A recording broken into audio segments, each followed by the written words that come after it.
Serial तुमसे तुम तक के आने वाले अपकमिंग ट्रैक में होने वाला है अब बहुत ही बेहतरीन काम, क्योंकि अब अनु जो खीर बना के इतनी प्यार से आर्यवर्धन के लिए लाई थी, अब आर्यवर्धन का मन मचल उठता है वो खीर खाने के लिए। तो आखिरकार कैसे हुआ आर्यवर्धन का हृदय परिवर्तन, चलिए बता देते हैं आज आपको स्पेशल अपडेट में। तो दोस्तों, जहाँ पे हम सभी ने देखा आज के एपिसोड में कि झेंडे ने बुरी तरीके से परेशान कर रखा है आर्यवर्धन को, उसको बताया है कि उस लड़की की कोई औकात नहीं है, यानी अन्नू बहुत गरीब और उसकी कोई औकात नहीं है, और ऊपर से अन्नू और आर्यवर्धन में एज गैप इतना ज़्यादा है कि कुछ हो ही नहीं सकता, और आर्यवर्धन को उसकी वैल्यू बताता है। लेकिन आर्यवर्धन तो पूरे टाइम यही सोचता रहता है कि वो क्यों ऐसा कर रहा है अन्नू के साथ मिसबिहेव।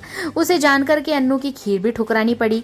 लेकिन बाद में जब झेंडे आके बताता है कि आर्यवर्धन ने जो उसको टास्क दिया था पता लगाने के लिए कि क्या सच में उस लड़के से अन्नू की शादी हो रही है, तो वो बताता है कि ऐसा कुछ भी नहीं है, वो लड़का खुद ही मन में सोच रहा है, अन्नू के घर से कोई भी ऐसी बात नहीं हुई है कि उस लड़के की अन्नू से शादी है, यानी अन्नू सिंगल ही रहेगी, अभी उसकी कोई शादी नहीं हो रही है। इस बात पे तो उछल उठता है आर्यवर्धन और बेहद खुश हो जाता है, और खुशी में अन्नू को वापस कैबिन में बुलाता है और उसे कहता है कि तुम जो खीर लेकर आई थी वो ऑफिस के खत्म होने के बाद तुम मेरे ऑफिस में ले आना।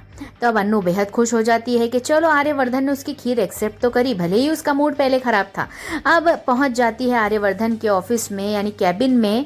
पूरे ऑफिस के लोग जब सब घर चले जाते हैं, उसके बाद अन्नू पहुंचती है आर्यवर्धन के कैबिन में उसके साथ खीर एंजॉय करने के लिए, अपने हाथों से उसे खीर खिलाती है और दोनों ही खाना एंजॉय करते हैं। लेकिन उन्हें एंजॉय करते हुए देख लेती है मीरा।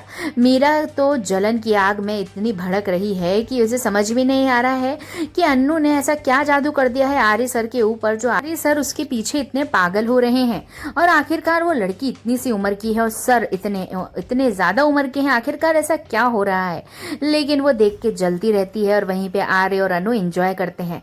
अब बहुत जल्द ही आर्यवर्धन अनु को प्रपोज करने वाला है और अनु खुद हैरान हो जाएगी कि आर्यवर्धन सर सच में उसे लाइक करते हैं, उसे प्रपोज कर रहे हैं। लेकिन जब ये प्रपोजल होगा तब पैरों तले जमीन खिसक जाएगी झेंडे और मीरा की, क्योंकि दोनों ने ही नहीं सोचा था कि आर्य सर इतना भयंकर बड़ा स्टेप उठा लेंगे। अपनी रेपुटेशन को देखते हुए, अपने बिजनेस को देखते हुए इतना बड़ा स्टेप उनकी बिजनेस के लिए बहुत बुरा होने वाला है। लेकिन अब आर्यवर्धन ने अपने दिल की बात सुन ली है और उसे अब अन्नू से हो चुका है प्यार। अब देखना मजेदार होगा कि कैसे होगा अन्नू और आर्यवर्धन का प्यार का सफर। तो देखते रहिए सीरियल तुमसे तुम तक। वीडियो पसंद आया तो एक लाइक बनता है।